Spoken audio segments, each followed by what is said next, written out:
So hey guys, final welcome back to my channel once again. और thank you so much सबसे पहले तो मेरे MIT टूर वीडियो को इतना प्यार दिखाने के लिए। आप लोगों के इतने सारे क्वेश्चंस थे, आप लोगों का इतना सारा रिस्पांस देख के मैंने सोचा क्यों ना एक पर्टिकुलरली MIT के ऊपर Q&A वीडियो बनाऊं जो कि फ्रीक्वेंटली आस्क्ड क्वेश्चन है।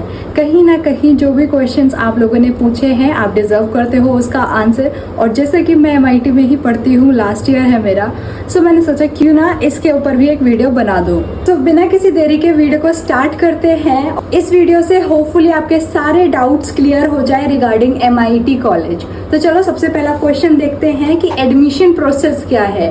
तो इसके लिए मैं बता दूं, यहाँ पे एडमिशन आपको डायरेक्ट एडमिशन भी मिलते हैं और साथ ही साथ जैसे कि BTech CS की बात कर लें या फिर IT की बात कर लें तो यहाँ पे एडमिशन आपको JEE मेंस के द्वारा मिलते हैं और कहीं ना कहीं मैनेजमेंट कोटा के थ्रू आपको डायरेक्ट एडमिशन भी देखने को मिलता है। फीस की बात करूँ तो अप्रोक्सीमेटली सारा स्ट्रक्चर मैं यहाँ अटैच कर दूंगी, ठीक है। और यहाँ पे आप देख सकते हो सारे ही फीस स्ट्रक्चर कि कौन से डिपार्टमेंट पे कितनी फीस जाती है और कौन से ईयर में कितनी फीस जाती है। बाकी डिटेल इन्फॉर्मेशन के लिए आप उनकी वेबसाइट भी चेक कर सकते हो, MIT.com करके है शायद। बाकी मैं लिंक आपको डिस्क्रिप्शन में दे दूंगी या फिर यहाँ पे भी अटैच कर दूंगी।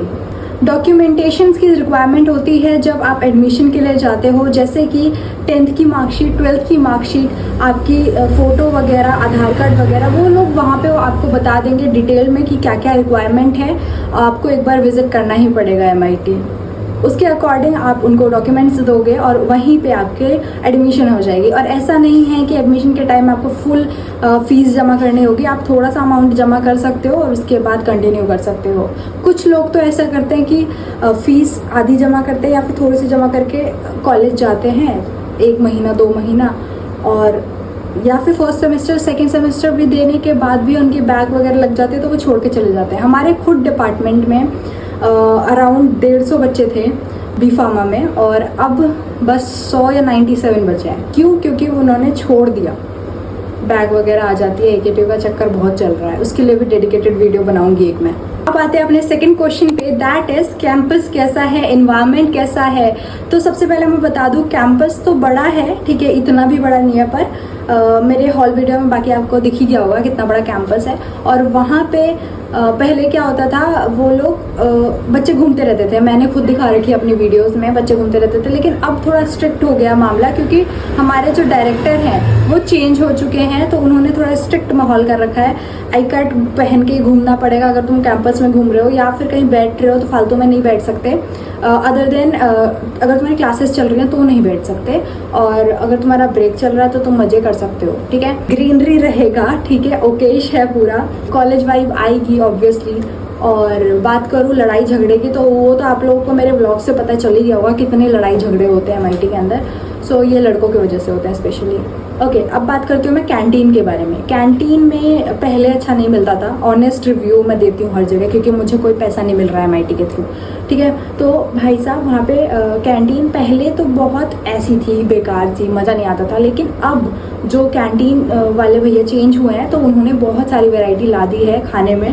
भाई साहब हर तरीके का खाना मिल जाएगा अब तुम्हें, लेकिन पहले कुछ था ही नहीं अच्छा, तो अब कैंटीन भी अच्छा है, तो मतलब सही है। लेकिन कैंटीन में बैठने की जगह नहीं है, बस खड़े रहो, वो सब चीज़ें आपको ब्लॉग में मिल जाएगा मेरे। तो चलो अब ये वाला टॉपिक भी ख़त्म होता है। अब हम बात कर लेते हैं फैकल्टी की और जो पढ़ाई का लेवल है उसकी।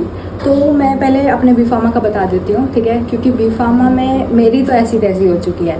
क्योंकि भाई साहब ये टीचर लोग इतने स्ट्रिक्ट, कुछ टीचर हैं जो बहुत अच्छे हैं, बहुत जेन्युइनली बहुत अच्छे हैं, वो आपको सपोर्ट करेंगे, आपका हेल्प करेंगे हर चीज़ों में। लेकिन कुछ टीचर ऐसे हैं कि उनके नज़र में अगर आप आ गए तो भाई तुम्हारे पूरे 4 साल होंगे, देखो मौज मस्ती भी करो, साथ के साथ पढ़ाई भी करो और साथ के साथ साइड एक्टिविटीज़ भी करो, जैसे कि स्किल सीखना है या फिर कुछ स्टार्टअप पे प्लान करना या फिर जो भी रहने वाला है, ठीक है। तो उस टीचर्स जब उस चीज़ को देखते हैं कि हाँ आप प्रोडक्टिव हो, आप चीज़ें कर रहे हो, तो उसमें भी वो लोग सपोर्ट करते हैं, ठीक है। रही बात इंटरनल्स की, तो फैकल्टीज़ इंटरनल्स नहीं देती हैं भाई।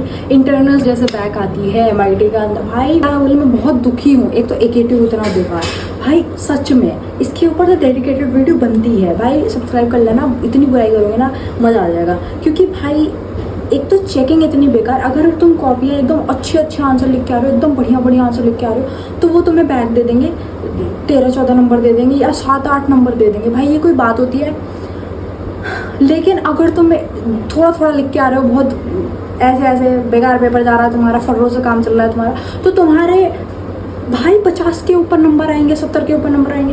भाई साहब क्या चल रहा है ये एकेटिव में, मुझे नहीं पता, ठीक है। मेरी तो बहुत दुश्मनी रही है टीचरों से, और फिर वो एंड में खुश भी हो जाते हैं मेरी हरकतों से, क्योंकि मैं ये साइड सोर्स ऑफ इनकम वगैरह जनरेट कर रही होती हूँ, या फिर स्किल सीख रही होती हूँ, या कुछ ना कुछ कर रही होती हूँ, तो टीचर्स मुझसे इम्प्रेस्ड रहते हैं। रही बात लैब्स वगैरह की, तो यहाँ पे आपको बहुत अच्छा एक्सपोजर मिलेगा, मतलब कि लैब्स में चीज़ें सीखने को मिलेंगी। देखो मेरे को कोई मज़ा नहीं आता कॉलेज में एक्स्ट्रा टाइम खपाने में। जैसे मेरा क्लास ख़त्म होता है मैं भाग जाती हूँ, या फिर मैं क्लास लेने भी नहीं जाती, क्योंकि मुझे चीज़ें देखनी होती है कि मुझे ये भी करना पसंद है, मुझे ये भी करना पसंद है, मुझे ये सीखना पसंद है, तो मैं कुछ ना कुछ सीखती रहती हूँ। लेकिन कॉलेज के अंदर मेरा मन नहीं लगता है, सच बताऊँ तो। लैब्स में सच में तुम्हें सीखने को मिलेगा। अगर तुम्हें बहुत अच्छा मन है रिसर्च का, तो टीचर्स बहुत मदद करने वाले हैं तुम्हारे। जैसे कि कुछ चीज़ें प्रोजेक्ट वर्क में भी आपको 4th ईयर में मिलेगा, ठीक है। जो बीटेक की बात करूँ तो उसमें भी आपको कुछ नई चीज़ जो मार्केट में है ही नहीं वैसा कुछ बनाने को मिलेगा। अभी फार्मेसी की मैं बात करूँ तो कुछ मार्केट में ऐसा कुछ है ही नहीं, ऐसी दवाई इन्वेंट कर दो, या कोई मॉलिक्यूल ऐसा इन्वेंट कर दो, या फिर कोई कॉस्मेटिक ऐसा है तो वो इन्वेंट कर दो। तो इससे आपको अपना स्टार्टअप के लिए भी प्लान मिल जाता है कि हाँ अगर मैंने ये बना दिया तो मैं इस पर स्टार्टअप के लिए भी काम कर सकता हूँ। तो भाई देखो MIT में कहने को तो चीज़ें ऐसी हैं, लेकिन सीखने को और चीज़ें करने को बहुत कुछ मिलेगा, ठीक है। इसके लिए तो मैं साइड लूँगी MIT की। अब आते हैं अपने थर्ड क्वेश्चन पे, दैट इज प्लेसमेंट कैसी है, फ्यूचर स्कोप कैसा है। तो बात कर लेते हैं प्लेसमेंट की। तो यहाँ पे प्लेसमेंट आपको अच्छा मिलने वाला है, क्योंकि मेरठ में सबसे अच्छा कॉलेज MIT माना जाता है। तो यहाँ पे प्लेसमेंट हर डिपार्टमेंट पे वेरी करती है। अगर आप फार्मा उससे हो, डिपार्टमेंट से हो, या फिर IT डिपार्टमेंट से हो, तो यहाँ पे कंपनीज बहुत ज़्यादा आती हैं, ठीक है। और यहाँ पे आपको अच्छा एक्सपोजर मिलेगा। स्टार्टिंग रेंज में भी अच्छी ना दें, मुझे तो ये लगता है, क्योंकि 20-25 से स्टार्टिंग रेंज मिलती है पर मंथ की, ठीक है। किसी किसी को 40 भी मिलता है, किसी किसी को 30 भी मिलता है। IT में किसी को 50 भी मिलता है, मतलब वो डिपेंड करता है आपके स्किल्स के ऊपर। पूरा प्लेसमेंट जो सेल है वो आपके ऊपर ध्यान देता है कि आप स्किल्स पे, मतलब वो प्लेसमेंट ला के दे देंगे। लेकिन अगर कंपनीज को स्किल वाला बंदा चाहिए, जिसे एक्सेल आता हो, वर्ड आता हो, या जो भी स्किल्स होती हैं, DMP कैसे यूज़ करते हैं, पता नहीं क्या क्या होता है, मुझे भी नहीं पता। और ये IT वालों का अलग स्किल होता है। मतलब 1-2 स्किल्स पे ऐसे काम कर लेना, जिससे कि अगर आपको प्लेसमेंट चाहिए तो आप आराम से प्लेसमेंट ले सको। क्योंकि MIT जो है बहुत हेल्प करता है प्लेसमेंट बच्चों को प्लेसमेंट दिलाने में, ठीक है। मेरी क्लास में से भी बहुत सारे बच्चे प्लेस्ड हो चुके हैं अभी तक, लेकिन मैं अभी अपने स्टार्टअप पे काम कर रही हूँ, इसलिए मैंने अभी कुछ इतना एफर्ट्स नहीं डाला प्लेसमेंट पे। क्योंकि मेरा ये मानना है कि दूसरों के लिए पूरा दिन काम करो और वो 2-4 पैसा दें, उससे अच्छा तुम घर पे बैठ के 10 का। तो मैं ये कह रही थी कि जो 4 पैसों के लिए तुम पूरा दिन उनके पीछे खपाओगे कि ऐसे नहीं बैठना, ये फ़ोन यूज़ नहीं करना, यही काम करना, अगर तुम्हारे काम भी नहीं है तो काम करने का नाटक करो और तुम्हें शाम तक यहीं बैठना है वाले चोचलों से अच्छा है कि तुम 10 जगह वैसे ही काम स्टार्ट कर दो, और 10 जगहों से उतने ही 4 पैसे एक जगह से 4 पैसा प्लस भाई इतने सारे पैसे आएंगे। तो वो वाला माइंडसेट है मेरा, तो मुझे नहीं करनी है जॉब अभी, या फिर कह सकते हैं अगर फंडिंग की ज़रूरत है तो कर लूँगी। चलो बकवास छोड़ते हैं, आप स्टार्ट करते हैं अपना दूसरा क्वेश्चन। ये था 4th क्वेश्चन। अब आता है 5th क्वेश्चन पे, दैट इज हॉस्टल लाइफ कैसी है। हॉस्टल लाइफ की बात करूँ, देखो मैं हॉस्टल में नहीं रही हूँ, फिर भी मेरे फ्रेंड्स वगैरह रहे हैं, तो उनके एक्सपीरियंस से मैं बताती हूँ कि कैसा है। दोस्तों के साथ रहना किसको नहीं पसंद, सभी इंजॉय करते हैं, लेकिन दोस्त बनाना भी उतना ही इम्पोर्टेंट है। ये लॉन्ग वीडियो बनाना कितना मुश्किल है। हाँ, तो मैं कह रही थी, देखो दोस्त बनाना भी उतना ही ज़रूरी है जितना कॉलेज लाइफ इंजॉय करना। क्योंकि कॉलेज में दोस्त ही नहीं रहेंगे, हॉस्टल में दोस्त ही नहीं रहेंगे, तो तुम कैसे इंजॉय कर पाओगे। और दोस्त बनाना मेरे लिए तो इतना मुश्किल हो जाता है, क्योंकि भाई अपने वाइफ के बंदे ही नहीं मिलते। ऐसा लगता है कैसे से आ गए हैं वाला सीन। पर वो अपना खुद देखना। बस मैं ये कहना चाहूँगी कि हॉस्टल में रूम्स वगैरह मिलेंगे, वो ओकेश हैं, ज़्यादा एकदम हाई लेवल के नहीं हैं। AC वगैरह नहीं मिलने का, ठीक है। पंखा मिलेगा, वो भी ऐसे ऐसे चलेगा, ठीक है। और तुम्हें बेड मिल जाएगा, एक अलमारी मिल जाएगी, उससे ज़्यादा कुछ नहीं मिलने का। और ठीक है, लेकिन लड़कियों के लिए बहुत ज़्यादा रिस्ट्रिक्शंस है कि इतने बजे 7 बजे शायद शाम को तुम्हारा हॉस्टल बंद हो जाता है, या अंधेरा होता है 6 बजे, अगर ठंडियों में तो जब भी बंद हो जाता है। लड़कों के लिए 10 बजे 11 बजे 12 बजे जब तक घूमना है घूमो, रोड पे या फिर कहीं घूमना है घूमो, दूसरे शहर जाना है जाओ, कोई वो नहीं है। लेकिन लड़कियों की ऐसी तैसी मार के रखते हैं। ओवरऑल की बात करते हैं, 6th एंड लास्ट पॉइंट कि ओवरऑल बताती हूँ अपना एक्सपीरियंस। तो देखो मेरा क्या रहा, अब मैं 4th ईयर में हूँ, मेरा B.Pharma लास्ट ईयर चल रहा है, प्रोजेक्ट वर्क चल रहा है, 4 मेरे काम चल रहे हैं। सो मेरा क्या रहा, देखो मैं कॉलेज से भागती रही हूँ, ठीक है, मुझे कॉलेज से सीखने को मिला थोड़ी चीज़ें। कॉलेज लाइफ ऑब्वियसली मैं मिस करूँगी, लेकिन जो चीज़ें हैं कि भाई मेरा माइंडसेट यही था कि मुझे अपना चीज़ें स्टार्ट करनी है अदर देन ये कॉलेज वाला चक्कर।